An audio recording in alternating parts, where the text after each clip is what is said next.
Ok, entonces, bueno, me tocó así, disculpen, es que tuve problemas acá. Bueno, quiero, es un segundo. Ah, ok, bueno, voy a presentar a Paola Arias. Paola es profesora asociada de la Escuela Ambiental, Facultad de Ingeniería de la Universidad de Antioquia y fue miembro del Working Group One del Intergovernmental Panel on Climate Change IPCC. Y hoy nos va a hablar sobre el proceso que ella siguió en el sexto reporte del IPCC y en específico para Colombia y Latinoamérica. Paola. Hola, buenas tardes. Hola. ¿Me dan, porfa, permiso para compartir pantalla? Sí. Perfecto. Entonces, bueno, pues como Francina les mencionó, tuve la oportunidad de estar en el primer grupo de trabajo del IPCC. Les voy a contar un poquito qué es eso, de esos grupos de trabajo, y pues particularmente quiero hablar sobre el reporte del primer grupo, que es cambios en el clima, que tiene pues mucho que ver como con lo que hacemos acá en este grupo, pero también mencionar algunas cositas del segundo grupo que ya presentó su informe hace unos días, acerca de impactos, adaptación y vulnerabilidad, también dirigidos pues a nuestra región. Entonces, bueno, todavía no puedo compartir.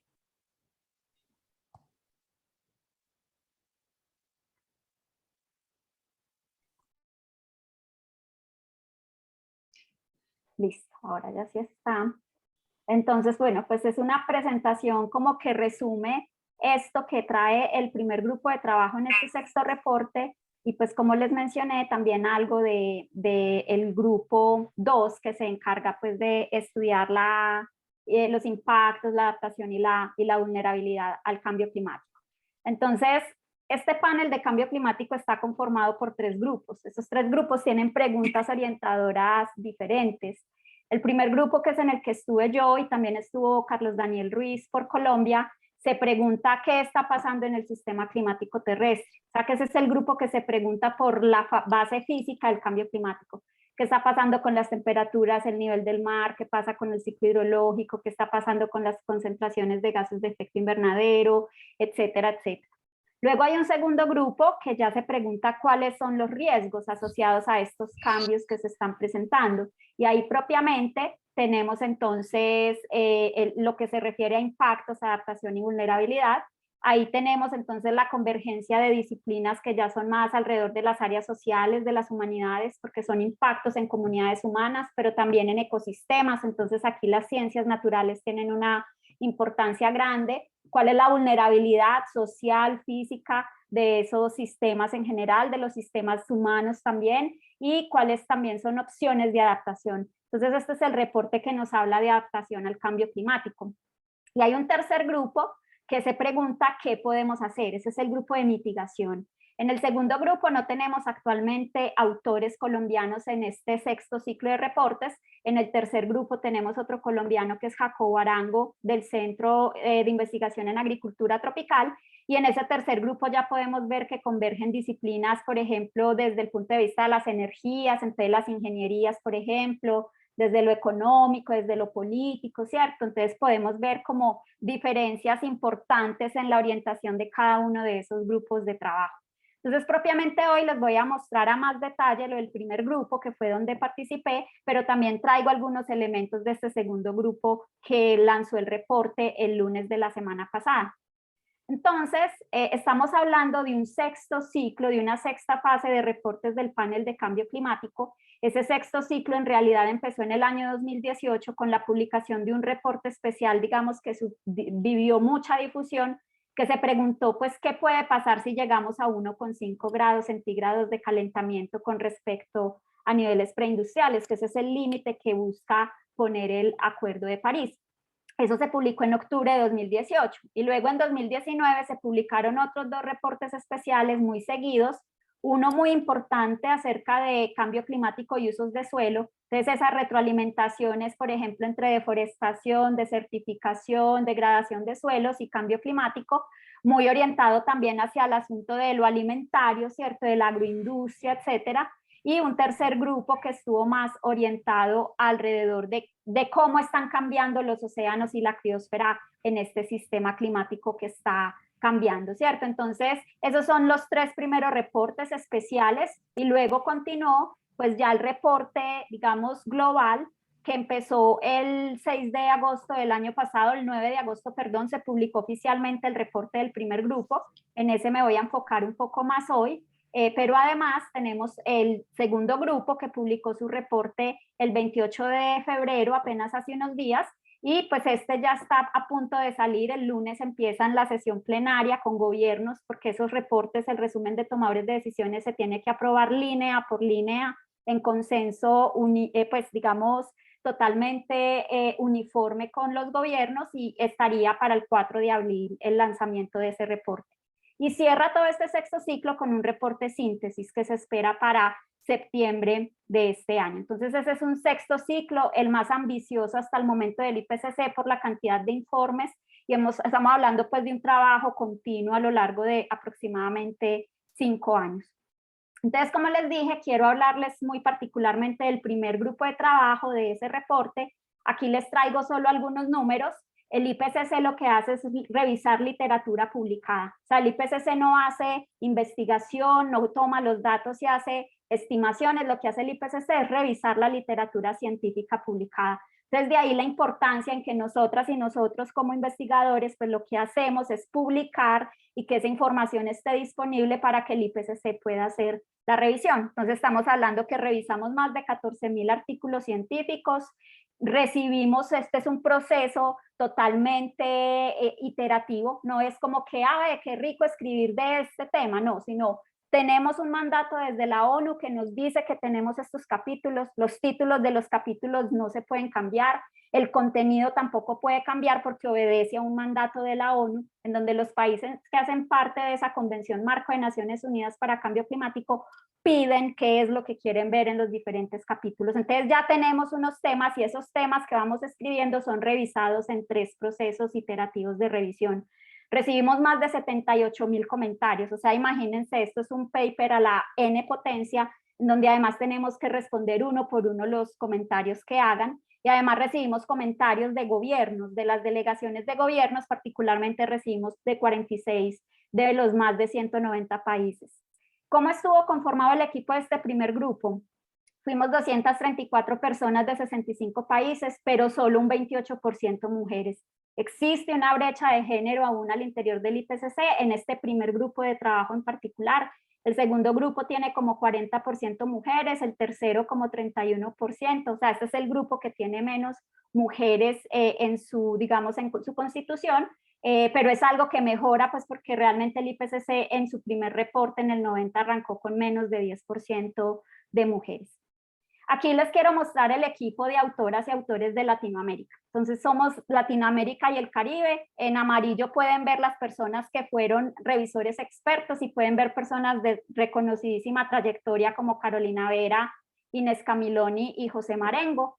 En verde pueden ver 2 autoras que fueron coordinadoras de capítulo, Ana Sorenson de Argentina y Maísa Rojas de Chile, quien es ahora la actual ministra de Medio Ambiente. Y en azul tenemos pues autores que fuimos, digamos, líderes dentro de nuestros diferentes capítulos, y aquí pueden ver los países de origen. Entonces ustedes pueden ver pues que claramente hay más autoras y autores de Argentina y Brasil. Hay pues digamos algunos países de la región, pero claramente tenemos falta de representación regional. Por ejemplo, no había nadie de Centroamérica, y eso finalmente se nota a la hora pues de hacer el balance de la evidencia. Entonces, como diría al final, esto también es una invitación para que estemos atentas y atentos y nos postulemos o busquemos cómo postularnos pues ante el IPCC para ser posibles autores del reporte. Una cosa que quiero resaltar, aquí Carolina Vera fue fundamental. Ella es actualmente vicepresidenta del primer grupo de trabajo, y ella fue un elemento, digamos, fue súper importante para alcanzar paridad de género. Fuimos 11 hombres y 11 mujeres en este reporte, pues por parte del primer grupo de trabajo para personas de Latinoamérica. Entonces quiero pasar muy brevemente, pues como en los principales resultados de este primer grupo de trabajo. Muy probablemente ustedes han escuchado parte de esto, pero quiero sobre todo centrarme ahorita en lo que pasa para nuestra región. En general, lo que dice este reporte es que los cambios recientes observados en el sistema climático son generalizados, rápidos y cada vez más intensos y no tienen precedentes en miles o incluso millones de años. Por ejemplo, la actual concentración de dióxido de carbono, ya estamos por encima, casi alrededor de 420 partes por millón, no la observábamos hace al menos 2 millones de años en la atmósfera terrestre. O sea, el primer Homo sapiens, somos los primeros Homo sapiens, pues que estamos en una atmósfera con estas concentraciones de dióxido de carbono. El aumento en el nivel del mar está ocurriendo al ritmo más rápido en los últimos 3.000 años como mínimo. El derretimiento del hielo marino en el Ártico está ocurriendo a la tasa, digamos, tiene el nivel más bajo en los últimos 1.000 años, y el retroceso de glaciares continentales, por ejemplo, como los tropicales, no tienen precedentes en al menos 2.000 años. O sea que podemos ver que los cambios que están ocurriendo no tienen precedentes en una escala de tiempo bastante larga. No es algo que haya pasado hace unas pocas décadas o incluso hace unos siglos, es algo que no pasa en miles o millones de años. Además, digamos, esos son indicadores globales del clima, pero lo que está ocurriendo es que el cambio climático se está manifestando a nivel regional, eso también es claro. Entonces sabemos, por ejemplo, que el calor extremo se está haciendo más frecuente e intenso en casi todas las regiones del planeta. Una manifestación del ciclo hidrológico que es el extremo, digamos, de precipitación, las lluvias torrenciales están ocurriendo de forma más frecuente e intensa en muchas regiones. En otras regiones se está manifestando es la otra parte, la parte seca del ciclo hidrológico, donde se está incrementando las sequías en otras regiones. Algo que es muy importante para los impactos, un impacto particular es, por ejemplo, los incendios forestales, el clima que favorece esos incendios, que es tener temperaturas muy altas, humedad muy bajita, condiciones secas y vientos favorables. Ese clima favorable de incendios está ocurriendo con más frecuencia en algunas regiones, y además sabemos que los océanos pues han tenido unas consecuencias graves en términos de que han absorbido una buena parte del carbono emitido por la actividad humana, han también absorbido parte del calor, y eso ha generado pues un aumento en el nivel del mar, pero también una acidificación de los océanos, una reducción en oxígeno, y claramente pues eso tiene implicaciones en los ciclos biogeoquímicos y en la cadena alimenticia finalmente del océano. Entonces ese es principalmente, digamos, ese fue el capítulo en el que yo trabajé, el ciclo hidrológico, cómo está cambiando el ciclo hidrológico. Esta es la primera vez que un reporte del IPCC trae digamos, un capítulo orientado de forma orientada a procesos para el ciclo hidrológico, y podemos ver entonces pues que parte de lo que vamos entendiendo es que el ciclo hidrológico se está intensificando.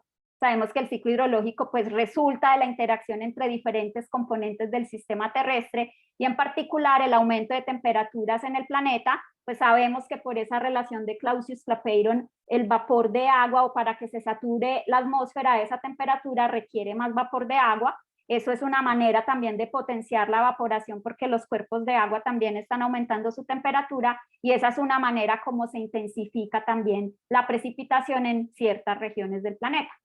Pero la otra cara del ciclo hidrológico también se va intensificando, es la parte seca, digamos, del ciclo. Ese aumento de temperaturas también genera una mayor evaporación desde los suelos, eso genera entonces reducción de humedad en suelos, y eso genera una intensificación de temporadas secas y sequías en otras regiones del planeta.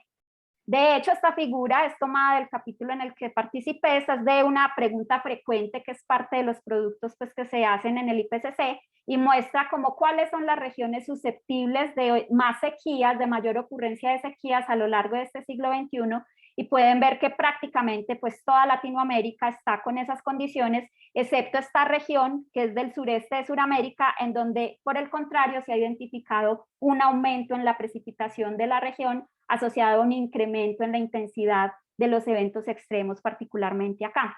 Pero en general podemos ver, por ejemplo, toda esta cuenca del Mediterráneo, donde en el presente ya se están observando condiciones secas, y en otras regiones, pues fundamentalmente el sur global, estamos hablando pues de intensificación de estos eventos de tipo sequía. Ahora, algo también muy importante que este reporte dice es que zanja de alguna manera la pseudodiscusión, el pseudodebate que estaba con el negacionismo alrededor de si la actividad antrópica tiene o no que ver con este cambio. Este reporte dice, es indiscutible, o sea, ya es un hecho establecido que las actividades humanas están causando el cambio climático y eso está haciendo que los eventos climáticos extremos, por ejemplo, olas de calor, por ejemplo, lluvias torrenciales, sequías, estén ocurriendo de forma más frecuente e intensa. Y otro aporte importante de este reporte, que otros reportes anteriores no habían entregado, pues porque la información disponible no nos permitía llegar a eso, pero ahora cada vez es más la investigación regional del cambio climático, podemos decir que el cambio climático está afectando todas las regiones del planeta. No importa qué región sea, el cambio climático está afectando esas regiones y esos cambios pues son diversos y eso es parte de las manifestaciones del cambio climático. Entonces, este reporte pues da un avance en términos de estudiar a nivel regional el cambio en el clima. Entonces, ustedes pueden ver aquí más de 50 regiones que fueron las que consideramos para estudiar cómo se está viendo, digamos, el cambio en diferentes indicadores climáticos en estas regiones. Si ustedes ven, aquí está Centro y Suramérica. Si miran el quinto reporte del IPCC, toda esta región por aquí se llamaba Amazonas. Claramente ahí estamos mezclando un montón de condiciones. Aquí ya, digamos, se refinó, pero claramente esto sigue siendo una escala muy gruesa, pues a la luz de procesos que son muy locales. Sin embargo, es un avance pues importante en términos de la regionalización del cambio climático. Y pues si nos centramos propiamente en Colombia, pues tendremos aquí el noroeste de Sudamérica, en donde está como la parte andina pues y sur de Colombia, y por aquí tenemos el norte de Sudamérica, en donde está una parte pues el Orinoco, y claramente pues hay otras regiones incluidas en esta región que llamamos norte de Sudamérica. Entonces lo que vamos a ver a continuación es una pues, de las figuras que les cuento que en su principio pues, generó mucha controversia, y fue porque de alguna manera buscamos, estos fuimos pues los autores involucrados en el diseño de esta figura, esa figura y todas las figuras del resumen para tomadores de decisiones, interactuamos con diseñadores gráficos, estuvimos siempre hablando de la comunicación del mensaje, eso es algo muy potente que me parece que el IPCC trata digamos, de llevar.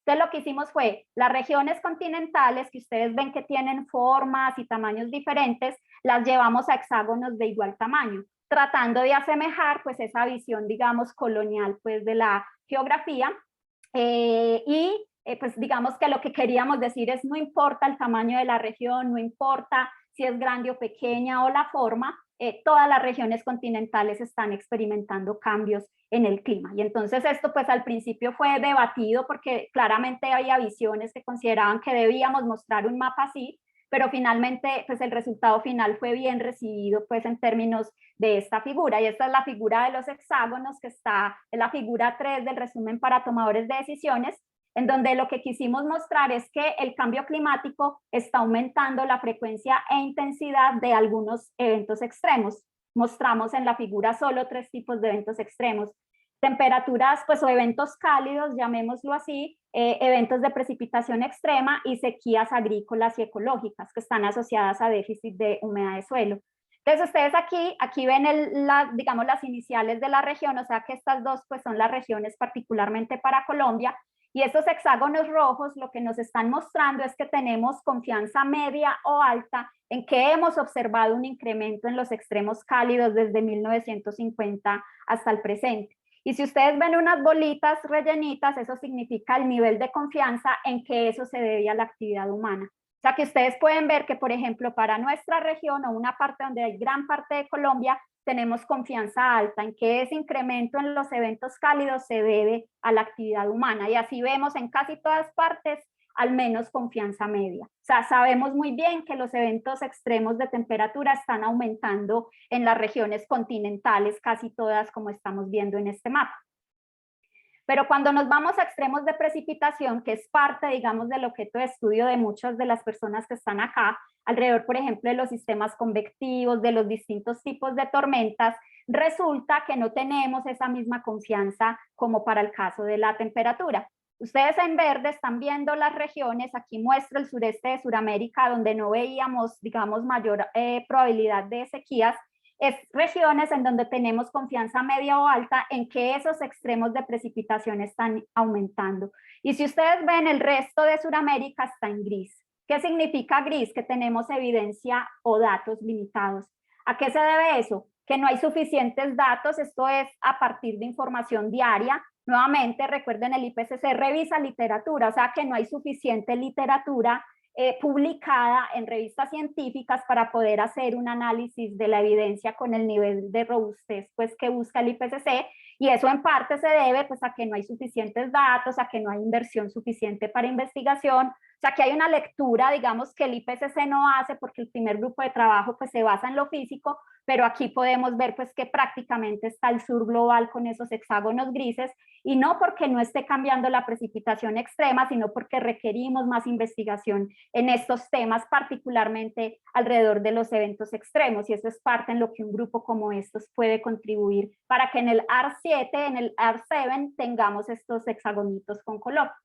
Igual todavía tenemos nivel de confianza bajo en la atribución a la actividad humana. En parte eso es porque la precipitación, como bien ustedes saben, también responde a la variabilidad natural, y aún, digamos, en lo que tenemos de evidencia no ha emergido la señal de cambio climático. Todavía estamos dentro, digamos, de la señal de ruido de variabilidad natural. Pero eso no significa que a lo largo de este siglo no vaya a emerger esa señal de lo natural. Y finalmente está la región para las sequías agrícolas y ecológicas. Miren, en amarillo es que tenemos confianza alta en que están aumentando esas sequías. Aquí está el nordeste de Brasil, prácticamente esa es la región que llamamos el noreste de Sudamérica, una región que es bastante árida y que se sabe, pues digamos, y aquí tenemos evidencia de que esas sequías están aumentando en frecuencia e intensidad, pero el resto de Latinoamérica están hexágonos blancos. Eso significa, hay evidencia, pero la evidencia que hay es contradictoria, o sea, no hay un acuerdo, no hay un consenso sólido en la evidencia, probablemente porque esas sequías se materialicen a una escala muy local y estas regiones pues todavía son grandes, o porque haya zonas en donde hay tendencias opuestas y se terminen cancelando pues en la región, pero esto también es una invitación a que veamos este tipo de sequías, y no solo esas, las sequías meteorológicas, que es déficit de lluvia, o las hidrológicas, pues que ya tiene que ver con niveles pues en las diferentes corrientes de agua. Eso es a lo largo de este siglo XX y esto que llevamos del siglo XXI. Ahora, cuando pensamos a futuro, ¿qué se proyecta para la región? Entonces vamos a ver unos índices, son como unas condiciones climáticas que conducen a diferentes impactos. Eso después lo tomó el segundo grupo de trabajo para analizar sus impactos en las distintas regiones. Entonces vamos a ver que hay algunos asociados a calor y frío, otros que van a estar asociados al ciclo hidrológico, o sea, lluvia y sequía, otros a criósfera, nieve, hielo, otros a condiciones en costeras, por ejemplo. Y eso es lo que vemos aquí en esta tabla. Aquí ustedes están viendo las 7 regiones de Sudamérica y la región del sur de Centroamérica. Aquí ya están, digamos, los nombres completos de las regiones, pero van en este orden según estamos viendo en este mapa. Y lo que están viendo aquí pues son los índices de calor y frío. Entonces, por ejemplo, temperatura media, calor extremo, esos serían como frentes fríos, pues, o episodios de frío extremo, eso sería heladas. Por aquí tenemos lo asociado al ciclo hidrológico, entonces, por ejemplo, precipitación media, eso tiene que ver con flujo, pues, en los ríos, pues, inundaciones de ríos más bien, eso sería precipitación intensa e inundaciones, pues, por precipitación intensa, deslizamientos, aridez, y ya son los tipos de sequía hidrológica, agrícola, y este es el clima favorable para incendios. Por aquí tenemos, por ejemplo, de criósfera, entonces ustedes ven nieve, glaciares, permafrost, que es una capa muy importante de suelo orgánico que al calentarse emite carbono fundamentalmente por metano, y por aquí otros indicadores, y por aquí, por ejemplo, aumento en el nivel del mar. Esto sería inundaciones costeras, erosión costera, olas de calor en el mar y, por ejemplo, la acidez en los océanos. Entonces, si miramos cada uno de esos índices, miren que es claro que para la región, aquí olvidé mencionar qué significan las flechas y los colores. Las flechas hacia arriba significa que tenemos confianza alta en que está aumentando ese índice. Si la flecha va hacia abajo, tenemos confianza media a alta en que está disminuyendo ese índice a lo largo del periodo observacional, y los colores hablan del futuro. Entonces, si hay colores morados es porque tenemos confianza alta en que ese índice va a aumentar a lo largo de este siglo, y los colores café significan que tenemos confianza alta en que va a disminuir ese índice. Si el color morado café es de menor intensidad es porque la confianza en esa proyección es media, no es tan alta.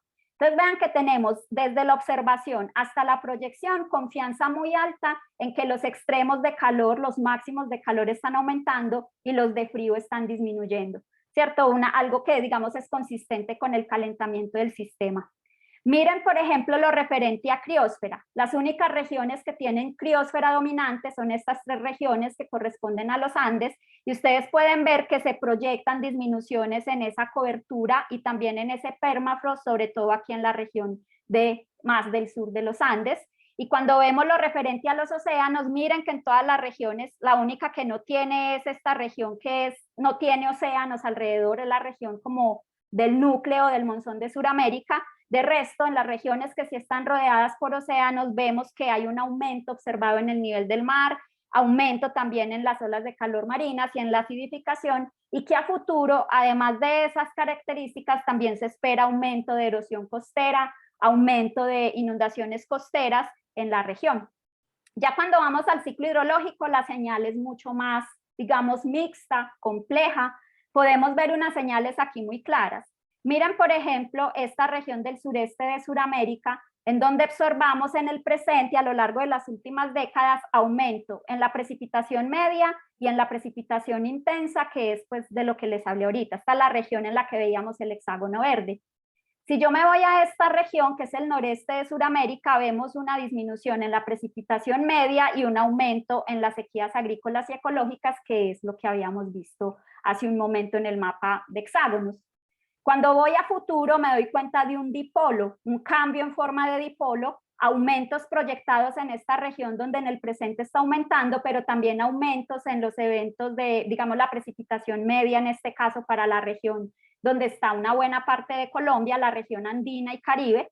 Y aquí vemos otra zona que tiene tendencias opuestas, entonces en este caso, además de que en el presente se observa, a futuro se proyecta disminución de precipitación media acá, pero también en el suroeste de Sudamérica, esta región es prácticamente Chile, en donde de hecho ya se está viviendo una megasequía desde hace más o menos 10 años.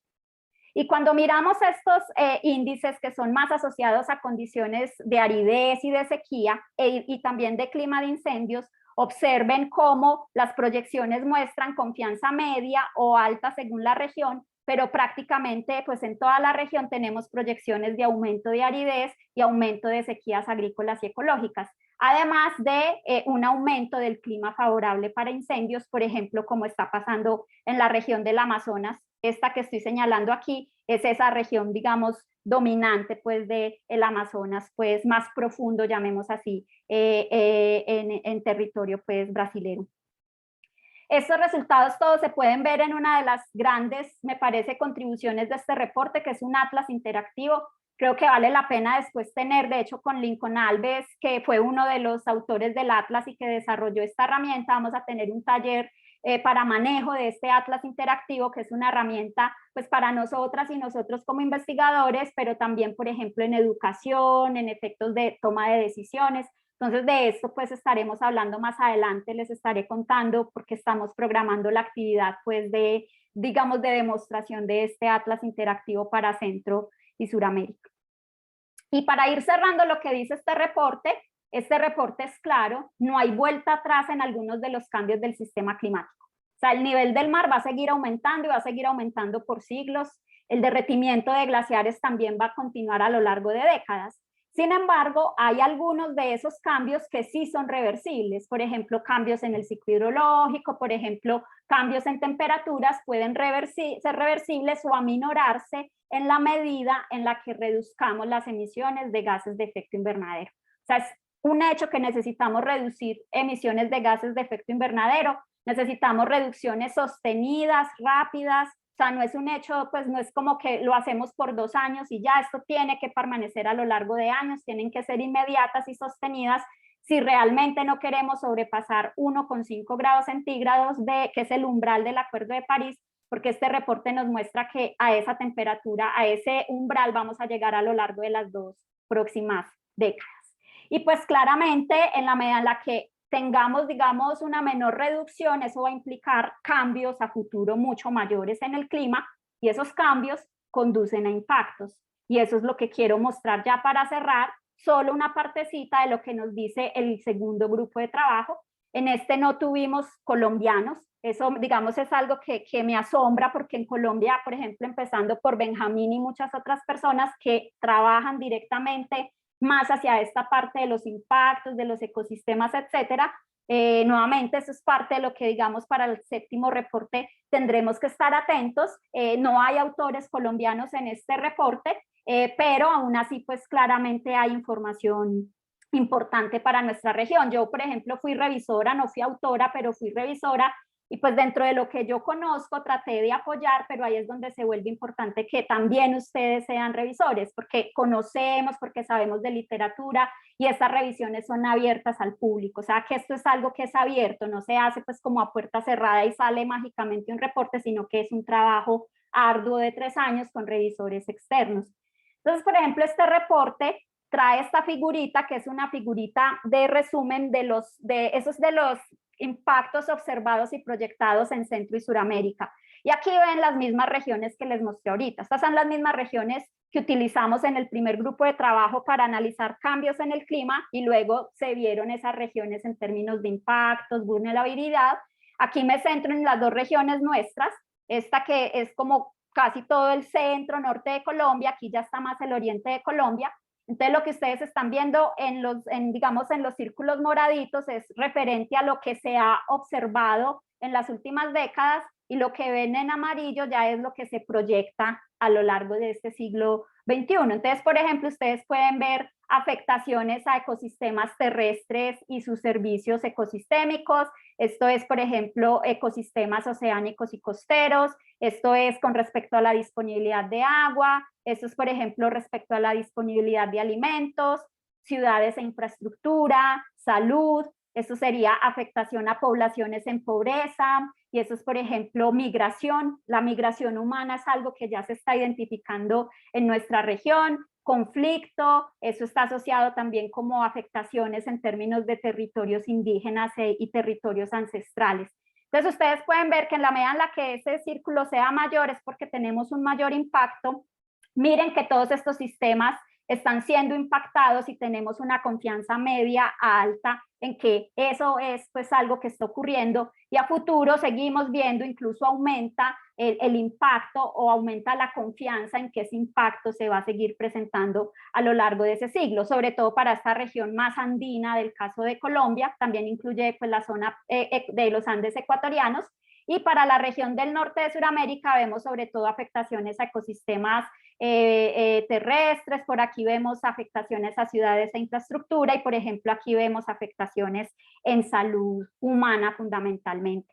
Entonces lo que este reporte dice es que Centro y Suramérica son altamente expuestos, están altamente expuestos, son vulnerables y además son fuertemente impactados por el cambio climático y todo eso está amplificado por la inequidad, por la pobreza, por el crecimiento poblacional, por la densidad de población, por los usos de suelo, particularmente la deforestación. Este segundo grupo de trabajo me parece que da un paso enorme en identificar generadores de vulnerabilidad, en donde, por ejemplo, se habla de la inequidad de género, en donde se habla, por ejemplo, de la maladaptación al cambio climático. Por ejemplo, el uso digamos, de ingeniería dura, así le llaman ellos, hard engineering, en donde son obras duras, digamos, por ejemplo, muros de contención para aumento del nivel del mar y cosas de estas, sin tener en cuenta un contexto social. Entonces, me parece que es un llamado muy interesante. Este reporte habla de justicia climática, ya pone esto, digamos, en el lenguaje del IPCC, que me parece que pues igual está enmarcado en una institucionalidad que es la ONU, pero este segundo reporte dio un paso muy grande, me parece a mí muy positivo en poder hablar de cosas de las que ya hemos hablado en un país como el nuestro, pero que se visibilice a esta escala me parece fundamental.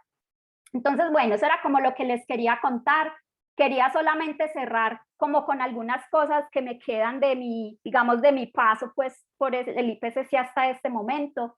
Lo primero es que hay unas brechas de participación en el IPCC. Si ustedes ven el resumen para tomadores de decisiones del que yo fui pues coautora, coordiné una de las secciones, había un punto en el que yo era la única latinoamericana, por ejemplo, en las discusiones, y yo sentía esa falta de diversidad regional, porque a veces me sentía sola en tratar de argumentar ciertas cosas, como por ejemplo, que así haya confianza muy baja en lo que sabemos para esta región en términos de atribución de cambio climático, había que mostrarlo.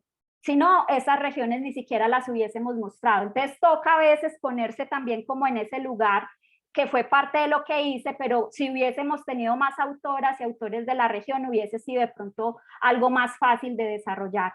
Entonces, para poder participar como autores del IPCC, lo primero es que necesitamos mayor difusión de las convocatorias para ser autores. ¿A dónde llega eso? Al punto focal del IPCC en Colombia, que si no estoy mal es el IDEAM. La directora del IDEAM es pues la representante de ese punto focal. Necesitamos más difusión de las convocatorias, que se abran las convocatorias, que se envíen a las universidades, a los centros de investigación y que desde allí se postulen autores para que el IDEAM los postule a el IPCC. Uno no se puede postular solo al IPCC, eso tiene que ser por medio del punto focal, que en este caso es IDEAM. Otra forma, como llegué yo, fue que me postuló una persona del buró. Esa es otra manera. Ella me preguntó, bueno, ¿y en Colombia cómo es? Yo le dije, es centralizado aún. Yo estoy en una región, pues, que para términos, digamos, de muchas cosas sigue siendo provincia, y no hay esa misma difusión como, por ejemplo, en Chile. En Chile, la Dirección Meteorológica enviaba a todas las universidades y de ahí se enviaban hojas de vida. Necesitamos mejorar esa convocatoria y esa difusión de la convocatoria para llegar allá. Que postulemos autores. Un gran problema de muchos países no es porque el IPCC no haya seleccionado, sino que allá no les llegó ningún autor de ese país, de Guatemala, de Honduras, de muchos países. Si no existe la postulación, la política del IPCC es ser políticamente neutral, entonces no interviene. Entonces ahí necesitamos también reforzar esto. También podemos ser revisores de borradores, si no somos autores podemos revisar, esa es una manera de fortalecer estos reportes. Y también, por ejemplo, aquí probablemente haya o hayan en algún momento participado personas del IDEAM, participar en las delegaciones. Chile, por ejemplo, llevó una delegación que tenía muchos científicas y científicos, de hecho con quienes yo compartí en la Universidad de Chile. No era una delegación que era solo, digamos, de representantes, digamos, del ministerio, sino que eran científicas y científicos que conocen del tema y que estaban allá como delegación de Chile, pues en este caso. Y desde el punto de la mirada del primer grupo de trabajo, ¿qué vacíos así rápido identifico en términos de las oportunidades que tenemos para contribuir en el séptimo reporte? Detección, pero también atribución de eventos extremos. Muchas veces nos centramos solo en la detección, en cómo está cambiando. La atribución, por qué está cambiando, es muy importante y eso es un vacío que hay. Casi no hay estudios de atribución en esta región. En general, la atribución del cambio climático, no solamente extremos. Procesos, somos muy centrados en la precipitación centrista, ¿cierto? Necesitamos también pensar en la hidrología superficial, en la hidrología subterránea, en procesos costeros, en ecohidrología. Calidad del aire es algo que aparece ya en el sexto capítulo de este reporte, donde se habla de contaminantes de corta vida y donde se habla de la relación cambio climático y calidad del aire. Esas son cosas que ya están, digamos, en esto. Y en general, esto, digamos, es algo que no depende pues propiamente de las personas que estemos acá, pero necesitamos una mayor observación del sistema hidroclimático, ¿cierto? Claramente no tenemos suficiente información sobre muchas variables, aguas subterráneas, humedad de suelo, o sea, necesitamos mucha, digamos, una mejor observación de este sistema. Ahí, por ejemplo, las instituciones meteorológicas, pero no solo ellas, por ejemplo, hay empresas que tienen monitoreo para sus distintos servicios y negocios, pero también esa información como puede ser parte también de la ciencia. Esto es solamente, digamos, desde la perspectiva del primer grupo de trabajo. Desde el segundo grupo de trabajo hay también un montón de vacíos. Aquí yo solo enumero algunos, un poco pues como para invitarles que vean estos reportes, las tres partes del reporte. La tercera llega en abril, para que empecemos también a identificar cómo lo que estamos haciendo también puede contribuir a llenar algunos de esos vacíos o empezar a ponerle un poquito más de colorcito, por ejemplo, a los hexágonos y pues a muchas otras cosas que no están en esos hexágonos. Ya, eso era un poco como lo que les quería contar. Muchas gracias. Muchas gracias, Paola. Wow, súper, súper bueno. Mira, vamos a hacer una cosa. Benjamín tiene que partir a las 6 en punto, entonces vamos a hacer la charla de él y dejamos las preguntas para después, ¿te parece? Perfecto, me parece muy bien. Listo, muchísimas gracias. Benjamín, ¿tú puedes compartir?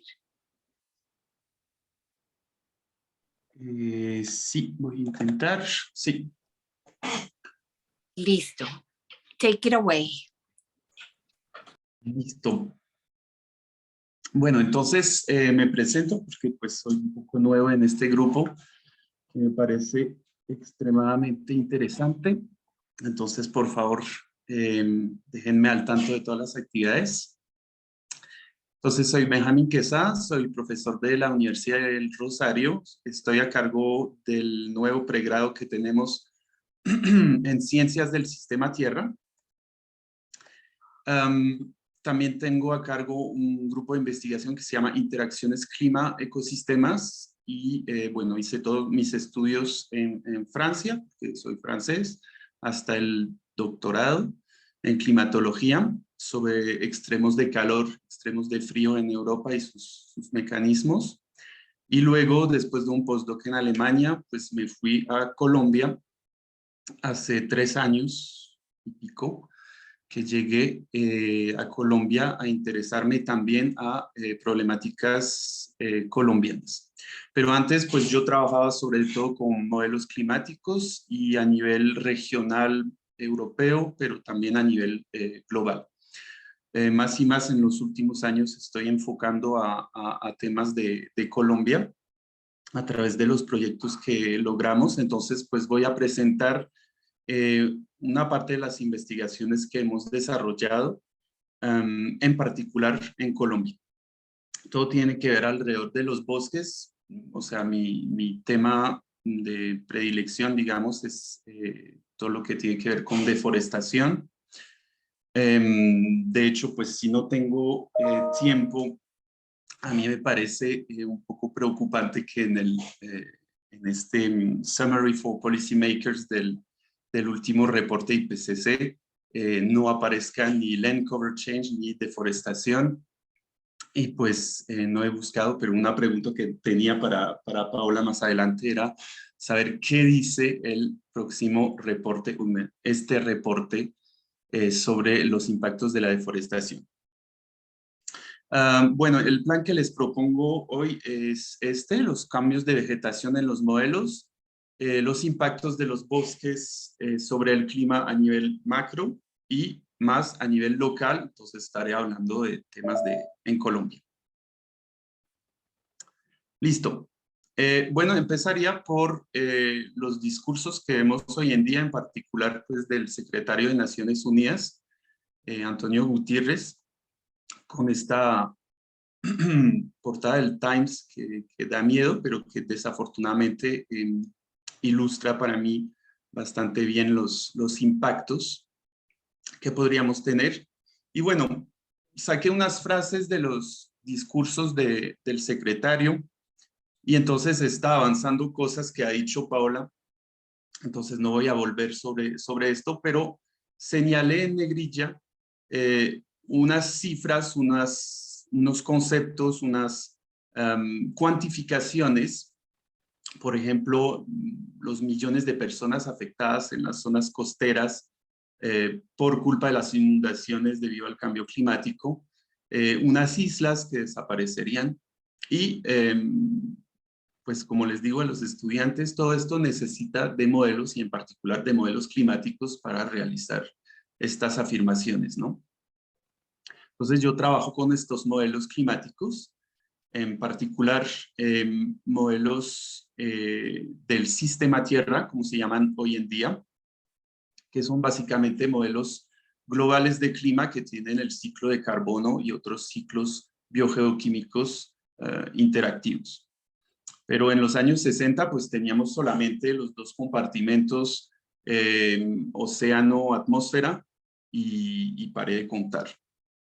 Luego se incorporaron pues con una sofisticación que podríamos calificar de exponencial el hielo de mar, la química atmosférica y en los años 2000 los aerosoles y la vegetación. Entonces realmente los cambios de cobertura del suelo, que son los que voy a hablar en un momento, los podemos estudiar en los modelos desde esta época, básicamente. Y si queremos saber un poco los impactos sobre el carbono, sobre otros ciclos biogeoquímicos, pues desde hace una década. Pero bueno, tenemos estos modelos del sistema Tierra muy bastante bien detallados, con unos procesos, un montón de ecuaciones físicas, químicas, hasta ecológicas, que resuelven y dan una solución determinista del sistema Tierra.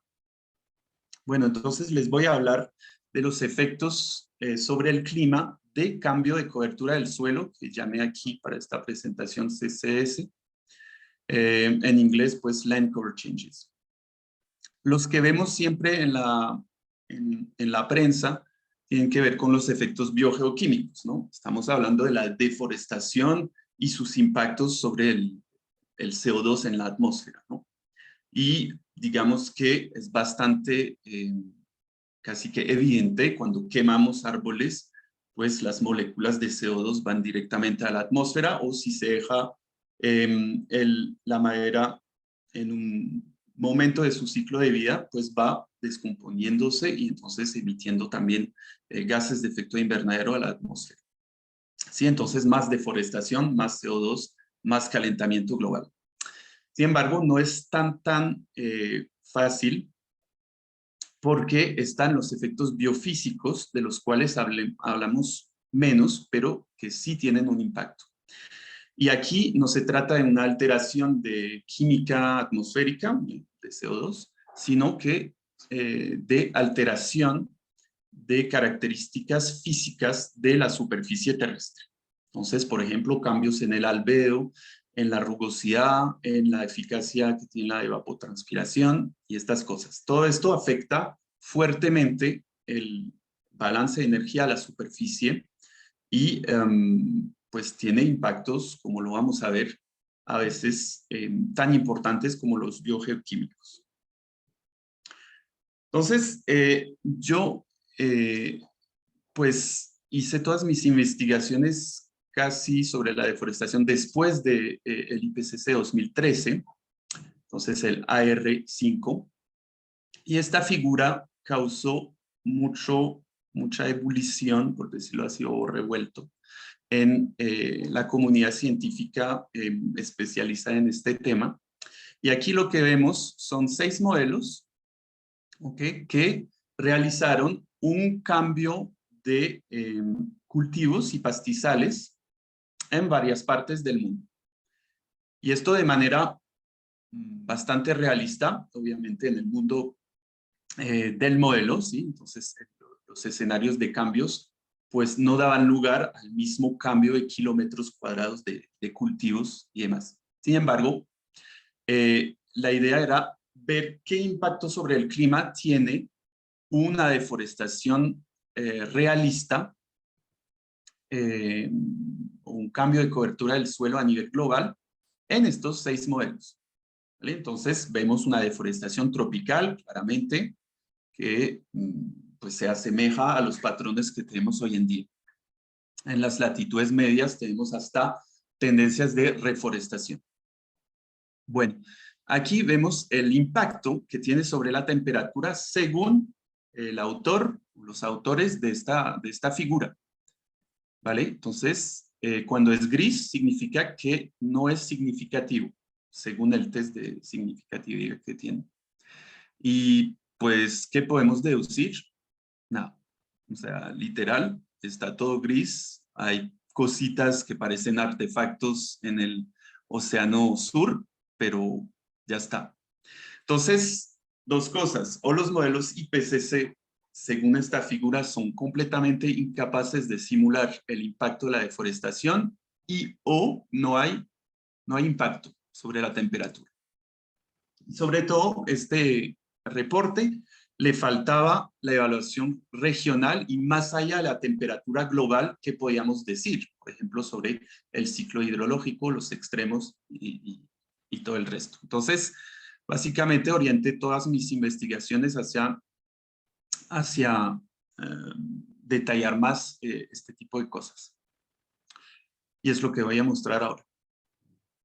Bueno, primero, para entender los impactos biofísicos de la deforestación, toca entender 3 propiedades de los bosques que son relevantes para para estudiar, digamos, el impacto sobre la temperatura o incluso el ciclo del agua. Primero es que los bosques son coberturas relativamente más oscuras, ¿sí? Entonces eso modula o tiene que ver directamente con el albedo, y entonces al ser más oscuros, pues absorben más energía solar y se calientan relativamente más que otra cobertura, tan solo por este fenómeno. Una segunda propiedad es que son bastante evapotranspirativos, ¿sí? O evapotranspirantes. Entonces, tanto a través de la canopea como, digamos, del suelo, etcétera, pues evaporan, ¿sí? Almacenan mucha agua que infiltra en el suelo y entonces es una cobertura que transpira mucho, que intercambia bastante agua con la atmósfera. Y también son rugosos, es decir, que presentan obstáculos a las diferentes corrientes de viento, y entonces permiten intercambiar más energía por esta vía también.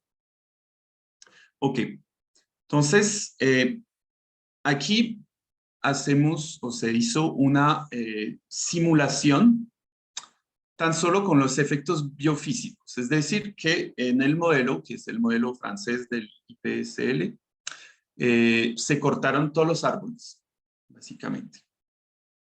Y la diferencia entre una simulación de control y esta deforestación global nos dio, en términos de temperatura, este mapa, sabiendo que no hemos cambiado las concentraciones de CO2 en la atmósfera, ¿no? Entonces es A, CO2 constante. Entonces lo que vemos son los impactos biofísicos. Lo que vemos es que cuando deforestamos localmente estamos aumentando la temperatura en las regiones tropicales, mientras que estamos enfriando la temperatura en las regiones boreales al deforestar. ¿Okay? Entonces, esto lo voy a explicar justo más adelante. Pero lo que vemos o lo que nos imaginamos en general es que el impacto de la deforestación es así, ¿sí? Entonces, es un impacto biogeoquímico, aumentan las emisiones de carbono, entonces es la misma simulación, salvo que no cambiamos las propiedades físicas, solamente que, bueno, se deforesta, entonces, ¿dónde va el carbono? Pues va más en la atmósfera y entonces da lugar a un calentamiento global, con los patrones conocidos de tener mayor calentamiento en los polos. Bueno, pero realmente el impacto de la deforestación es la combinación de los dos, de los efectos biofísicos y de los efectos biogeoquímicos. Y no es fácil decir que en cualquier lugar del planeta la deforestación da lugar a un calentamiento. O dicho de otra manera, si estamos diciendo que reforestar en regiones boreales contribuye a la mitigación del cambio climático, estamos cometiendo probablemente un error. Entonces, ¿qué pasa? En los trópicos, realmente, creo que lo vemos más en esta figura, ¿sí? Entonces, aquí literalmente es un promedio zonal, ¿sí? Entonces, es el mismo experimento y se calcula el promedio de temperatura generado por la diferencia entre las simulaciones. Entonces tenemos este aumento de temperatura en los trópicos y este enfriamiento debido a la deforestación en las regiones de altas latitudes. Bueno, entonces lo que se hizo aquí es ver qué factor predomina en cada rango de latitud. Vemos que el albedo tiene un impacto muy grande. El efecto radiativo del cambio de albedo tiene un efecto muy grande para explicar este enfriamiento. ¿Qué pasa cuando estamos deforestando? Estamos pasando de esta configuración, básicamente, a esta, ¿vale? Es decir, un albedo aquí de casi 1, ¿sí? Muy alto, reflejamos mucho la luz solar, mientras que puede haber nieve sobre los árboles, queda con un albedo bastante bajo. Entonces, la diferencia de albedo es muy alta cuando hay presencia de nieve, es decir, en las regiones boreales. Y por esto podemos, después de una tala de bosque en las regiones boreales, tener enfriamiento. Esto está apoyado por datos observacionales también. Pero es el contrario en los trópicos. ¿Por qué? Pues porque no tenemos nieve y entonces el efecto del albedo, si bien pasamos de un bosque así hacia un cultivo o tal, el cambio de albedo no es tan fuerte. Es sobre todo el cambio en evapotranspiración, ¿sí? El hecho de que cuando talamos bosques en los trópicos estamos cortando la capacidad que tiene la Tierra para evaporar, para enfriarse, tal como nuestro cuerpo se enfría al transpirar. Entonces, al reducir esta capacidad de evapotranspiración, pues estamos aumentando la temperatura. Y esos son los factores más predominantes. Entonces vemos que los efectos biofísicos pues no son homogéneos o no están en la misma dirección y dependen de la latitud.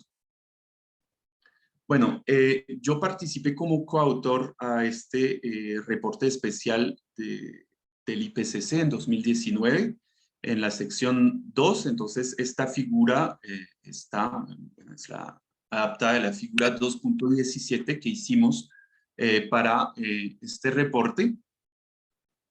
Entonces, realmente, y es bastante importante, en el IPCC 2013 no sabíamos cuál era el impacto sobre la temperatura de la deforestación, ¿vale?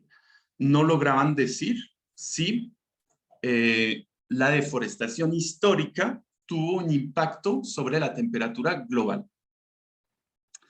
¿Sí? Está esta frase, however, there is no agreement on whether it, entonces it es los cambios de cobertura del suelo históricos, resultaron en un cambio en la temperatura global promedia anual de superficie del aire. Bueno, entonces nosotros lo que hicimos, si bien es cierto que el IPCC no produce nueva ciencia, al hacer, nosotros decidimos ir un poco más allá al reunir de manera cuantitativa todos los estudios que se hicieron, ¿no? Entonces, más allá de lo cualitativo, pues hacer también lo cuantitativo, algo que se asemeja, pero pues no es tan, digamos, preciso, pero algo que se asemeja a la metaanálisis, ¿no? Entonces, lo que hicimos es ver en lo histórico, en diversos escenarios futuros, qué decían los modelos o las simulaciones publicadas en la literatura desde los años 2000, básicamente.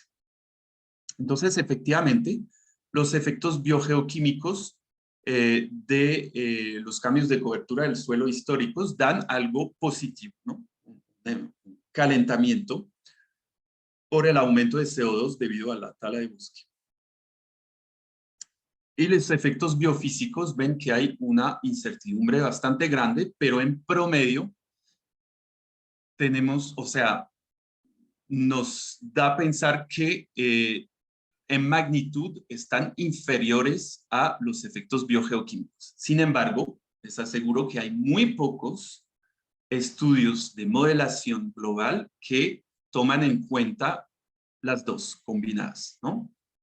Entonces, que deforestan y ven tanto el efecto biogeoquímico como biofísico. Está el ejercicio LUMIP, al cual pues vamos a contribuir con un estudio. Entonces vamos a ver qué pasa. Entonces el LUMIP lo que hace es tomar los modelos CEMIP 6, de este último reporte y hacer estos experimentos de deforestación. Entonces, claro que el efecto combinado no es exactamente la suma aritmética de estas dos. Está la combinación, también las sinergias que puede haber con estas dos simulaciones, pero pensamos que, bueno, podría haber un efecto neto de calentamiento de los cambios de cobertura del suelo históricos y probablemente futuros, aunque no hay tantos estudios. ¿sí? Entonces, eso es un poco el incremento de conocimiento que se hizo. Bueno, pero desde 2013, pues no había impactos de la deforestación sobre el clima en términos, o sea, más allá de la temperatura global, que es como la métrica que nos gusta, pero impactos regionales, pues muy poco, impactos sobre el ciclo del carbono, sobre el ciclo hidrológico, sobre vientos, sobre eventos extremos, pues muy poco. Entonces, desde 2013, básicamente ahora, hace una década, pues intento contribuir en eso con unos estudios que voy a mostrar. Aquí lo que hicimos es tomar estos mismos modelos CEMIP 5 en la época pues del IPCC 2013 y, bueno, ver si les hacemos, o sea, si no hacemos deforestación, ¿qué pasa? Porque los experimentos CEMIP 6 toman en cuenta un cierto escenario de deforestación, entonces tocaba para estudiar la deforestación y su impacto, el mismo experimento, pero sin la deforestación. Y lo que quisimos ver es en las regiones con el ciclo hidrológico más intenso, ¿qué está pasando? ¿No? Si hay un efecto notable o no. Entonces, hay 8 regiones de monzón en el mundo, pues conocemos sobre todo la India. Y entonces lo que hicimos es un experimento multimodelo, ¿no? Teníamos como 6 modelos, no es mucho, pero es mejor que uno. Y aquí están los resultados en términos de precipitación durante la temporada de monzón. Y lo que vemos son bastante patrones rojos, es decir, de reducción de precipitación, y los modelos tienden a acordarse. Sí, entonces en lo que mostré los escenarios de deforestación son los escenarios observados históricos de cambio de cobertura del suelo a nivel global. ¿Ok? Y son, o sea, tienen todos el mismo tipo de escenario cuando lo, o sea, de observación histórica. Listo, entonces lo que observamos es una reducción generalizada de las precipitación de monzón. No sé si tengo la figura, no la tengo, pero lo que concluimos en este artículo es que al tomar en cuenta la deforestación en proyecciones futuras de cambio climático en términos de precipitación, vemos que en general las monzones se van a intensificar, o sea, van a tener más lluvias. Eso es el aumento probable. ¿Por qué? Pues porque lo que domina es el hecho de que en un aire más caliente hay más agua almacenada y entonces hay más posibilidades para las monzones de aumentar. En general, eso es el patrón de la monzón global. Entonces, tenemos un aumento en el futuro de las precipitaciones en la monzón global.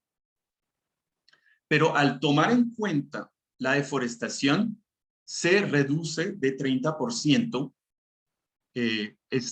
este aumento, ¿sí? Entonces, eso muestra que en cualquier evaluación hidroclimática, pues necesariamente hay que tomar en cuenta los cambios o la dinámica de cobertura del suelo. Y hablamos mucho de promedios, ¿no? Entonces estaba hablando de la temperatura promedio global, que tiene pues, un limitante que es global y no regional, pero también el hecho de que sea promedio o la precipitación promedio. Pues cuando estamos viendo los extremos, aquí lo que hicimos son los mismos modelos y ver estos escenarios de deforestación futura. ¿Cuál es el impacto en términos de precipitación promedio? Pues 8% menos a nivel global. Listo, pero cuando estamos hablando de rachas, por ejemplo, de 5 días con más lluvias o los eventos con más de 10 milímetros, pues el impacto es 2-3 veces mayor. Y sabemos que estos eventos pues son la sociedad es más sensible a este tipo de eventos, más que a la precipitación promedio o la temperatura promedio. Y algo interesante, aquí están entonces todas las regiones que ha mostrado, o un poco menos, que ha mostrado Paola, todas las regiones IPCC y unos extremos de precipitación y unos extremos de temperatura. Y lo que muestra cuantitativamente es qué tanto la inclusión de la deforestación en los modelos modifica las proyecciones futuras. Las proyecciones futuras de extremos de temperatura no va a modificar sustancialmente no va a ser modificada por la deforestación.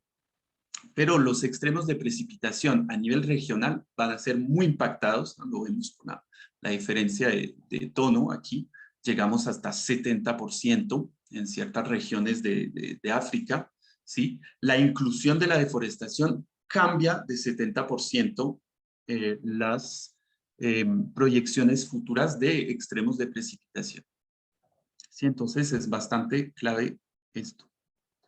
Bueno, algo a lo cual creo que varios de ustedes participaron y que me gustó bastante es este paper, y pues a mí me gustaría un poco extrapolar lo que se encontró, ¿no? Entonces vamos a imaginar esta corriente, esta trayectoria, donde se ha medido básicamente o se ha evaluado la precipitación a lo largo de la trayectoria. Esta trayectoria es bastante interesante porque pasa encima del bosque amazónico y llega a Colombia. Entonces, son lluvias que ocurren, ¿no? En Colombia, han pasado encima del bosque amazónico. Bueno, lo que ustedes observan en este trozo que sale del Atlántico tropical es que básicamente no está cargado en agua, pero es al pasar encima del bosque amazónico, aquí que vemos en gris, que se carga en agua. Y hubiéramos podido pensar que de manera lineal, pero no, es de manera exponencial según el paper. Bueno, entonces, mi extrapolación es la siguiente. Si estamos deforestando en Brasil, tal como lo estamos observando, es decir, prorrogamos este trozo rojo, pues seguramente podríamos estar infiriendo que la precipitación no llega tanto como aquí. Es decir, llegaría por acá, ¿sí? Entonces, de cierta manera, la deforestación tropical, y pues da muchas ideas de investigación, la deforestación tropical en Brasil puede impactar el ciclo del agua en Colombia. Eso es algo bastante preocupante, pues porque si bien la deforestación afecta el ciclo hidrológico a nivel local, no está cuantificado todas estas teleconexiones de cuando estamos deforestando aquí en Brasil, pues cómo afecta en Chile, cuando estamos deforestando en Colombia, cómo afecta los países vecinos, ¿sí? Entonces eso vuelve a la Amazonía un tema estratégico a nivel continental, donde todos tenemos que ver con todos, ¿no? Entonces, una afectación remota muy posible de la deforestación. Bueno, hay otra pregunta a la cual intentamos responder, y es, en los trópicos, créanme que no es tan seguro si el cambio climático se siente más fuerte en altitud o no.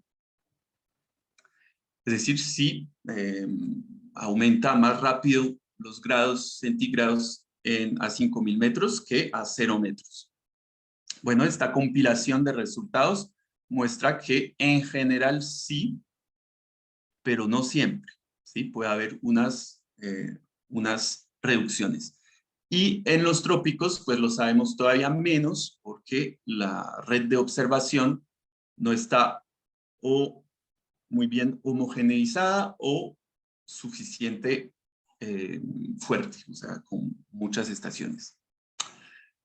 Entonces, lo que hicimos es con WRF modelar un poco esto. Entonces, Paola lo señaló. Efectivamente, faltan mucho en los trópicos en particular estudios de atribución, ¿no? De detección y atribución. Entonces, ¿a qué se deben los patrones de cambio climático en Colombia? Y nosotros lo que hicimos son experimentos de sensibilidad en WRF, donde pues colocamos escenarios de calentamiento global, más bien lo que se ha observado históricamente de calentamiento y lo que se ha observado de cambio de cobertura del suelo históricamente sobre los últimos 100 años. Sí, entonces verificamos que WRF pues, esté modelando básicamente los patrones de temperatura y precipitación. Y primer resultado, pues según WRF, cuando hacemos transectos o cuando miramos regiones o lugares, puntos, píxeles de altitud versus píxeles de baja elevación, es esta tendencia, es decir, que a mayor altitud tiende a aumentar el calentamiento observado, ¿no? Entonces el cambio climático se siente más fuerte cuando la altitud incrementa en los Andes colombianos, según WRF, y obviamente necesitaría unas validaciones observacionales. Lo más interesante para mí es cómo WRF no funciona en términos de temperatura, pero antes de esto, vamos a ver los efectos sobre la precipitación. Lo que les quería mostrar es que en la costa, por ejemplo, entonces esta cuadrícula, lo que hicimos es cuantificar cuál es el efecto de los cambios de cobertura del suelo versus los efectos del cambio climático sobre la precipitación en la costa. Resulta que son de magnitud similar. Es decir, más nos movemos a nivel subregional, a nivel local, más la deforestación es un factor tan importante como el cambio climático en términos de tendencias de precipitación. Y esto está modulado por el niño, la niña, también. Bueno, esto es lo que nos da WRF en términos de temperatura. Es decir, cuando cortamos la Amazonía en WRF, que eso es un escenario específico que hicimos, ¿no? Talamos toda Colombia en términos de árboles y vemos qué pasa. Pues se enfriaría la Amazonía según WRF. Esto por haber realizado justamente esta revisión de literatura para el reporte del IPCC en 2019, está en contradicción con absolutamente todas las observaciones e incluso modelaciones de deforestación tropical. ¿Sí? La deforestación tropical, al reducir muchísimo la evapotranspiración, calienta el suelo. ¿Sí? Entonces, hicimos pues unos tests para ver en el modelo que iba mal. Lo que nos damos cuenta es que el cambio de albedo al deforestar en Colombia, en WRF, es 3 veces lo que debería ser. ¿Cómo podemos afirmar eso? Pues porque podemos, de cierta manera, hay un paper de Gregory Duvelier que estima estos cambios de albedo entre transiciones, bosques, cultivos o bosques pastizales en todo el mundo. Y eso lo hace con satélites. Entonces podemos estimar este cambio de albedo y WRF simula un cambio de albedo demasiado alto, ¿sí? Como si tuviera nieve, básicamente. Y además de esto, cuando cortamos árboles, reducimos la evapotranspiración, pero no tanto en WRF, ¿sí? Entonces, menos de lo esperado. Estos dos procesos hacen que pues, no haya calentamiento, sino haya un enfriamiento incluso. Entonces, para un modelo, no somos los únicos en decir eso, sí hay Giancarlos Espinosa, que estuve hablando y también ha publicado que WRF en Bolivia, en Perú, también está dando los mismos resultados. En África están viendo los mismos resultados. WRF, en su configuración por defecto, las parametrizaciones de coberturas no son adecuadas aparentemente para los trópicos para estudiar cambios de temperatura. ¿no? Entonces, eso es bastante crítico para evaluaciones climáticas, sobre todo en términos de temperatura. Bueno, paso rápidamente al nivel local para terminar, tener tiempo para preguntas. Aquí, pues, cambiamos totalmente de escala. Eso lo hicimos en el marco de un proyecto financiado por el gobierno francés que logramos en Puerto Carreño. Puerto Carreño es bastante interesante, además de ser una capital de departamento muy vulnerable socialmente, energéticamente, pero también a nivel climático. Está en el top 3 regularmente de los municipios donde se registra mayores temperaturas, ¿no? Entonces, uno de los más calientes que tiene Colombia. Nosotros, pues, justamente pusimos sensores, pares de sensores entre arbolado urbano aquí y exposición. Y lo que queríamos ver era el servicio ecosistémico que presta el arbolado urbano en términos de regulación térmica. Y observamos esto, que es la diferencia entre expuesta y sombra, y arbolado urbano, en función de la temperatura que hace en Puerto Carreño. Y observamos esta relación exponencial, es decir, que la regulación térmica, el enfriamiento que tenemos a 35 grados de temperatura ambiente es de 2 grados, pero a 45 grados, nosotros medimos hasta 53 grados en marzo de 2021, pero a 45 grados tenemos una regulación térmica que aumenta, que es de 7 grados. Es decir, que podríamos decir que los bosques urbanos tropicales son tanto medidas de mitigación, pues porque almacenan carbono, lo cual reduce el cambio climático, permiten evapotranspirar, reduce el calentamiento, y es una medida de adaptación al cambio climático, ya que en temperaturas tan altas es realmente sofocante ir a Puerto Carreño en esta época, justo ahora.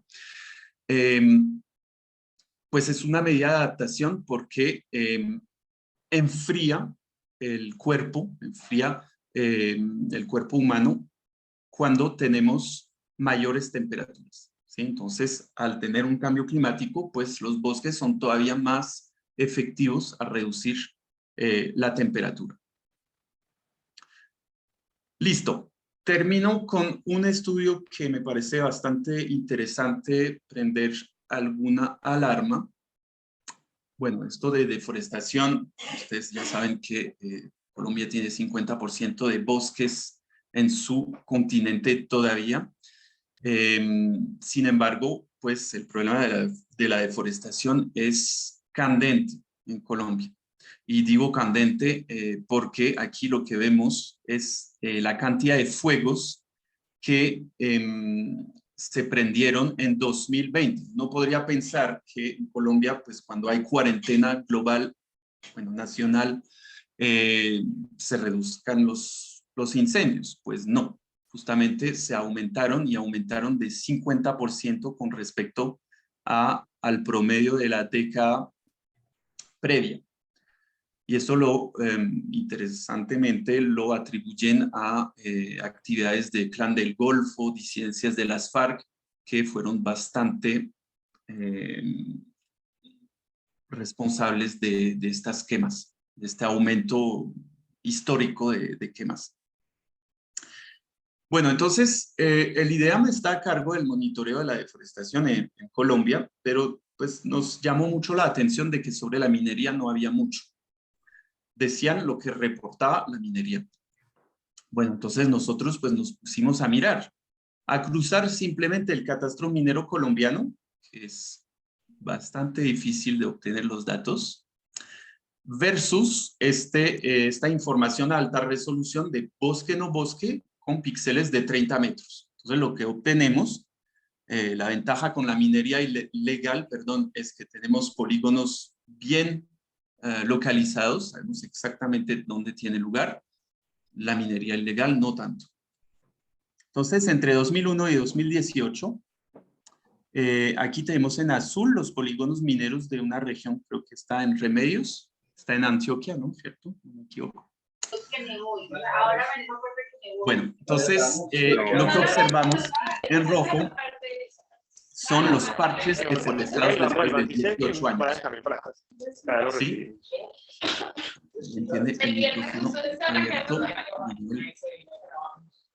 Listo, entonces vemos cómo después de 18 años tuvo lugar deforestación dentro de estos polígonos. Entonces nosotros intentamos cuantificar. Manuel, ¿podrías? Eso, gracias. Cuantificamos un poco el efecto o la deforestación que tuvo lugar en las concesiones mineras colombianas, ¿no? Y da esta figura. Es decir, en los años 2000 deforestábamos, se deforestaba 2.000 hectáreas en las concesiones mineras colombianas, principalmente por el carbón. Aquí distinguimos por material minado, pero hoy en día, especialmente en 2017, llegamos a 20.000 hectáreas deforestadas en las concesiones mineras colombinas, a comparar con los 200.000 hectáreas que se deforestan en toda Colombia. Es decir, logramos, según la estimación IDEAM, a 10%. Entonces, es un motor emergente. No estoy diciendo que la minería legal es responsable de la deforestación en Colombia o es el factor predominante, sino que es un factor en aumento. Y en Antioquia es bastante interesante, hay varios que son de Antioquia aquí. Pues si lo hacemos a nivel departamental, resulta que en 2018, el cuarto de la deforestación en Antioquia tuvo lugar en concesiones mineras legales. ¿Sí? Entonces, eso es un factor bastante preocupante en mi opinión, que aumentaría mucho la huella de carbono del sector minero y que toca, estamos estudiándolo a nivel pantropical, de hecho. Hay muy buenos datos en África también y parece estar en aumento esta deforestación. Bueno, voy a dejar acá también haciendo un poquito de publicidad sobre nuestro pregrado en Ciencias del Sistema Tierra, que es realmente un pregrado que nos interesa mucho para resolver todos los desafíos de los cuales habló Paola, de los cuales presenté. Entonces, pues si conocen a chicos y chicas interesados en estos pregrados, hay muy buenos en la UDEA, estoy absolutamente seguro. La idea es tener también complementariedad porque hay muchos desafíos ambientales para el mundo, pero en particular para este país. Bueno, muchas gracias. Bueno, muchas gracias a los dos. Abro para preguntas tanto para Paola como para Benjamín. Entonces, a ver. Bueno, pues empecemos entonces por el comentario de Paola. ¿Paola está o se fue? No la veo. No, acá estoy. Ah, ok. Paola, si quieres, la pregunta para Benjamín. No, quería pues es un comentario porque sí, pues muchas veces cuando una escucha, ve alrededor de la deforestación, ¿cierto? Incluso la posición misma del Ejército Nacional alrededor del control de la deforestación siempre es alrededor de lo ilícito, ¿cierto? Entonces siempre es cuál es el colono que está deforestando para ampliar la frontera ganadera, ¿cierto? O cuál es el colono o la persona que está haciendo deforestación por minería ilegal. Y siempre es lo ilícito y se nombra como lo ilícito, pero realmente eso existe, coexiste en un entramado legal. O sea, muchas veces de estas, claro, en el piedemonte del Guaviare, por ejemplo, que ahorita mencionaba Benjamín, que es uno de esos focos de deforestación y que pues, tuvimos incendios hace poquito ahí, es muy motivado por ampliación de la frontera ganadera, pero después, ¿para dónde va todo ese producto? Va para las redes de Fedegan, ¿no? Y lo mismo con el oro ilegal. El oro ilegal se termina legalizando en alguna parte de la cadena. Entonces yo creo que ahí es muy importante pues en la discusión, o sea, eso obviamente trasciende pues como un poco el quehacer pues de las personas que estamos acá, pero es como ser muy atentos de que en realidad es un asunto de lo legal que está ahí, ¿cierto? Y me parece interesante el ejercicio que hicieron de mirar pues en esas concesiones legales de minería, en donde se ve un aumento, pero imagínate entonces lo ilegal, y eso ilegal no está al margen de lo legal, al final coexisten, ¿cierto? Total. Incluso se retroalimentan, entonces es parte de eso que hace tan complejo. De hecho, les voy a compartir aquí un artículo del Espectador que apenas salió, que se llama Tierra, Carne, Coca y Carne, y que habla precisamente de todas esas dinámicas de deforestación en Colombia, pues propiamente en la región amazónica, en donde está, por ejemplo, y se habla entonces, bueno, el consumo de carne, qué tipo de carne consumimos, está todo eso, porque no es solo, digamos, la ganadería ilegal, está la legal, y la coca, pues obviamente también es un actor, llamémoslo así, ahí. Entonces, no, es solo una reflexión que me parece pues súper interesante, que aún también desde la ciencia esas miradas críticas pues las necesitamos y es, nada, solo quería comentar eso. Sí, no, totalmente de acuerdo, Paula. De hecho, nosotros pues hicimos el estudio, pero a nivel nacional nos damos cuenta que las concesiones mineras, o sea, hay 8.000 concesiones mineras desde 2000. Hay tan solo 100 que hacen toda la huella del sector, básicamente. Es decir, hay 100 concesiones mega deforestadoras. Es imposible que el IDEAM no pueda estar mirando, tiene ese sistema de alertas tempranas en tiempo real, es imposible que no pueda adicionar unos polígonos mineros para ver, miren, es que aquí hay una deforestación que no está autorizada.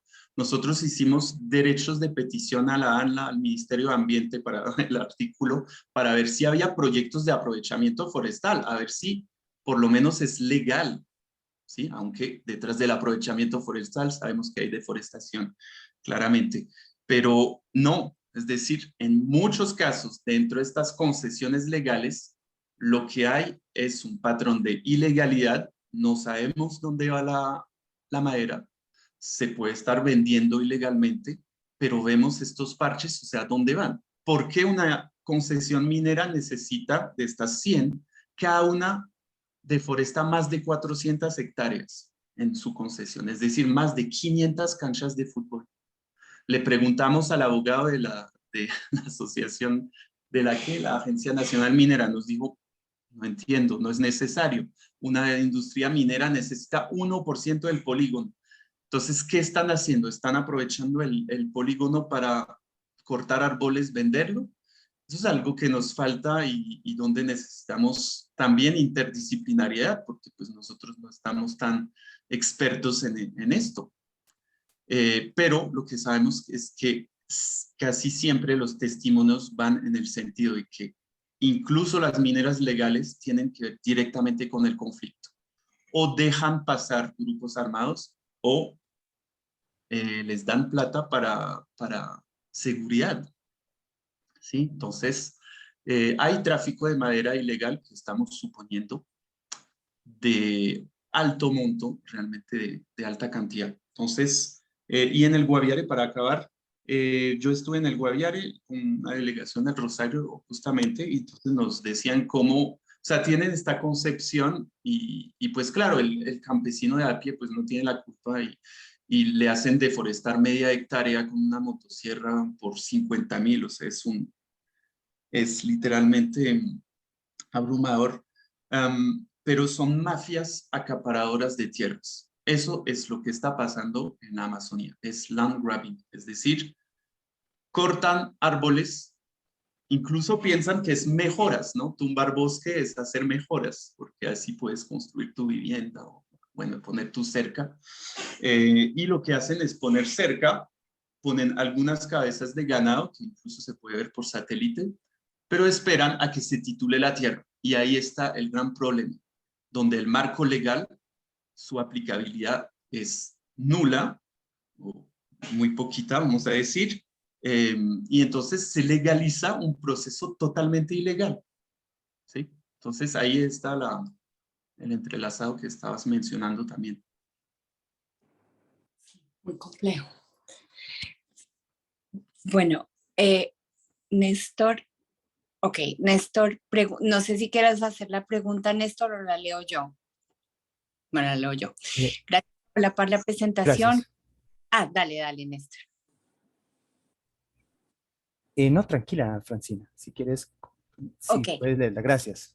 Gracias por la presentación. ¿Cómo se podría proponer una alternativa para promover el desarrollo de investigaciones de cambio climático para avanzar en los estudios regionales? Y le voy a dar de una vez la de Benjamín para que piense. Gracias, Benjamín. En el inventario de gases de efecto invernadero en los módulos y en el desarrollo de escenarios, se estaría teniendo en cuenta una proyección de la variable de deforestación. Ok, listo. Dale, Paola. Bueno, yo creo pues que acá, digamos, obviamente se requiere pues más inversión en ciencia, pero yo creo también que parte pues de lo que yo sugeriría es ver, por ejemplo, de estos reportes del IPCC. Ya ahorita el 4 de abril se va a completar el ciclo pues con el reporte de mitigación, y ya en septiembre va a ser una síntesis pues holística del reporte, pero ya digamos nuevos hallazgos no va a haber. Me parece importante, por ejemplo, que nos tomemos pues el trabajo de ver este reporte dentro de las diferentes áreas pues que manejamos, que trae, ¿cierto? Y dónde vamos identificando la posibilidad de contribuir. Ahorita me preguntaba, de hecho, Benjamín, porque en el quinto reporte era poco lo que había acerca propiamente de deforestación.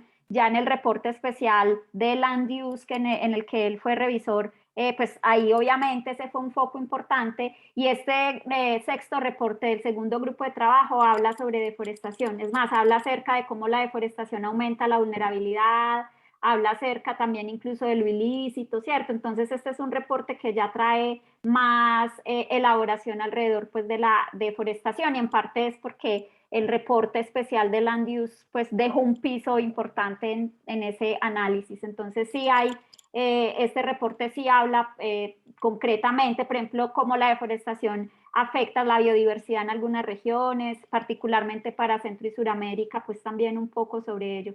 Entonces sí, es un reporte que trae sobre esto, este nuevo sexto reporte, y en general yo creo, por ejemplo, que una primera forma es que empecemos a ver que ahí yo mencioné algunos que son como los que identifico, ¿no? Pero con toda seguridad hay muchos otros y que son cosas en las que estamos avanzando. Por ejemplo, aquí hay un grupo fuerte, pues desde muchos lados, universidades, instituciones, está trabajando mucho en la modelación de sistemas, ¿cierto? Convectivos, convective permitting simulation, ¿cierto? Eso es como, digamos, una tendencia ahora importante en general en la comunidad. Por ejemplo, ese tipo de trabajos pueden aportar a entender pues la física, obviamente, de esos fenómenos, pero también cómo pueden aportar en el asunto de la detección y atribución de cómo están cambiando esos tipos de eventos, por ejemplo, asociados a cambio climático. Esa es una manera también, digamos, cómo podemos aportar. Obviamente la variabilidad natural nunca va a dejar de ser, la variabilidad climática es un actor que siempre vamos a tener que tener en cuenta, porque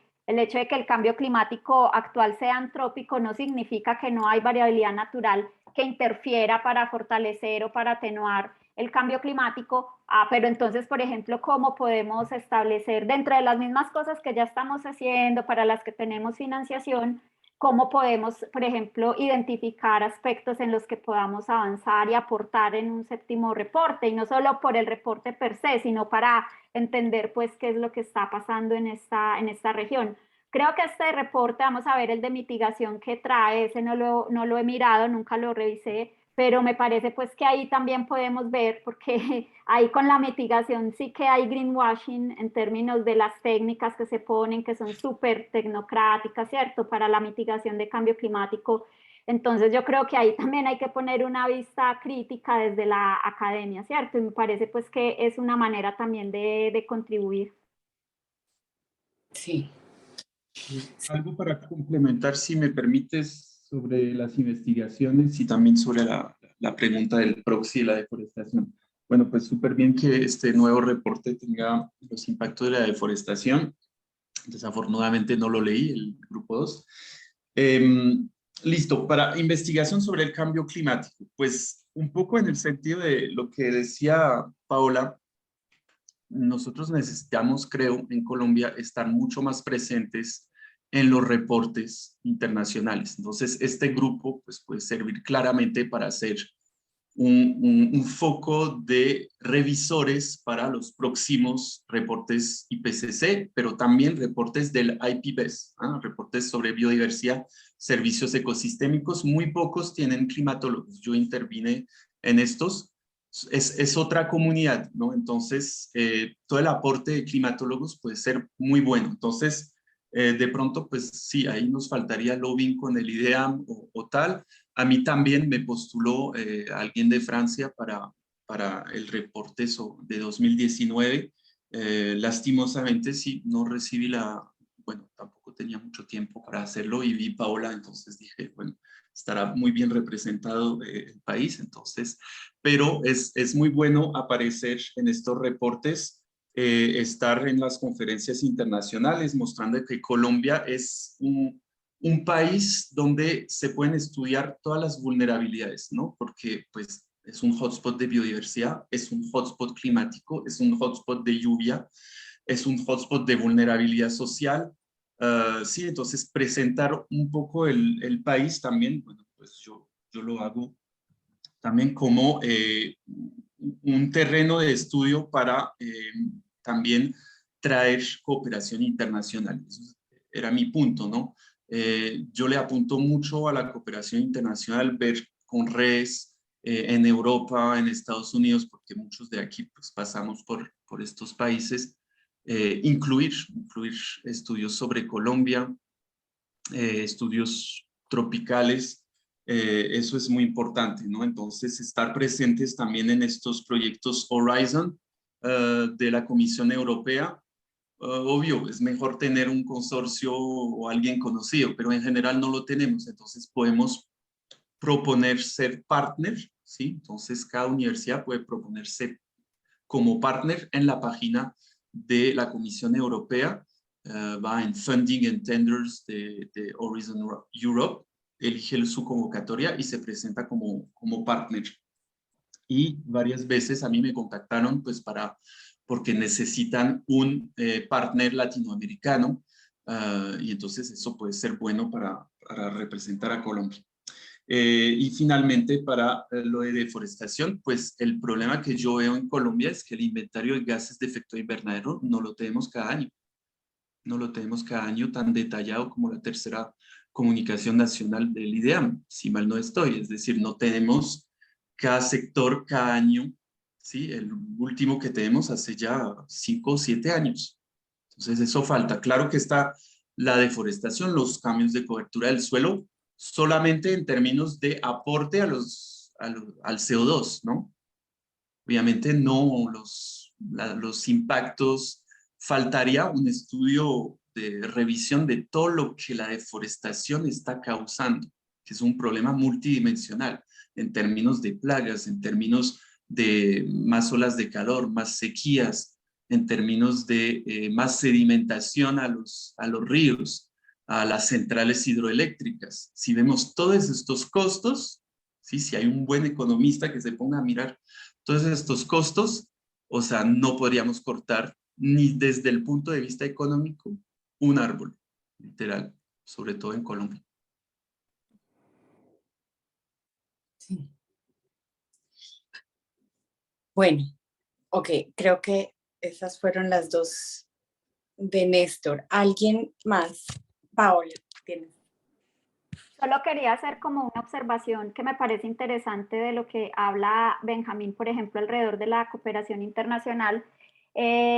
Ahí también les voy a buscar porque lo tengo por ahí en 1000 pestañas abiertas en Chrome, que es como un artículo que hizo Carbon Brief analizando sobre las brechas que existen en las ciencias propiamente del clima entre el norte y el sur global. Entonces habla como de cuáles son las causas de esas brechas, pero algo muy importante que me pareció es como incluso las inequidades que se dan en la colaboración entre el norte y el sur global. Eso es algo en lo que hacen mucho énfasis, porque muchas veces estas colaboraciones realmente no están intencionadas a formar personal, a formar capacidades, en el sur global, sino que son más una forma del norte global, pues continuar con su productividad, ¿cierto? Tener autores del sur global, pero finalmente es una colaboración pues en la que aparecen autores del sur global, pero eso no se traduce en formación de personal, en instalación de capacidad en el sur global. Y yo creo que eso es algo que ocurre, pues yo no trabajo en campo, pero personas que trabajan en campo, incluso Dolores Armenteras es una de las que ofreció, digamos, como su testimonio en ese artículo. Ella habla, por ejemplo, de cómo muchos de los trabajos, por ejemplo, es listo, vamos al sur global, tomamos pues mediciones, usamos de alguna manera a las personas del sur global que hacen el trabajo, que es mano de obra más barata, y terminamos publicando, pero al final es sacar, extraer, ¿cierto? El mismo modelo extractivista, pero sin nuevamente apoyar, aportar a la construcción y a la capacitación y como a la instalación de capital. Yo creo que eso es algo muy importante, ¿cierto? En lo que tenemos que estar muy atentas y atentos, porque claramente pues buscamos recursos, aquí lo que falta es recursos, ¿cierto? Ideas hay montones, pero es el recurso de todo tipo a veces lo que falta. Obviamente tenemos estudiantes interesados, pero lo que no hay es recursos, por ejemplo, para poder apoyarles económicamente. Pero entonces, ¿cómo se dan esas colaboraciones? Yo les voy a dejar por aquí eso porque me pareció súper interesante. Otras de las cosas de las que habla son las brechas de género, ¿cierto? Las inequidades de género, que son absolutamente claras. Pero creo pues que es importante eso, ¿cierto? Establecer conexiones, contactos, fundamental, pero también cómo, ¿cierto? Entonces yo creo que eso es algo que también es muy importante porque realmente eso finalmente no ha generado como tal esa potencia necesariamente del sur global. Es parte de lo que tenemos también que aportar a que sea así. Sí, yo creo que esto se puede traer después, o sea, cuando creo que vamos a tener otro ciclo de 2 presentaciones y después de eso es como pensar en las futuras direcciones de este grupo. A mí me parece importante que eso quede registrado, lo que tú estás diciendo y bueno, lo que se ha hablado, ¿no? Que eso quede registrado como un producto del grupo. Bueno, ya nos superpasamos de tiempo, entonces vamos a parar aquí. Mil y mil gracias, Paola. Benjamín se tuvo que ir, pero muchísimas gracias por la presentación y nos vemos en un mes. Bueno, con la siguiente grupo, que no lo confirmo todavía porque todavía nos falta un sí definitivo de una persona. Entonces, los mandaremos un correo para decirles. Gracias. Sí, gracias. Chao. Gracias a todos. Que estén muy bien. Gracias. Chao. Adiós.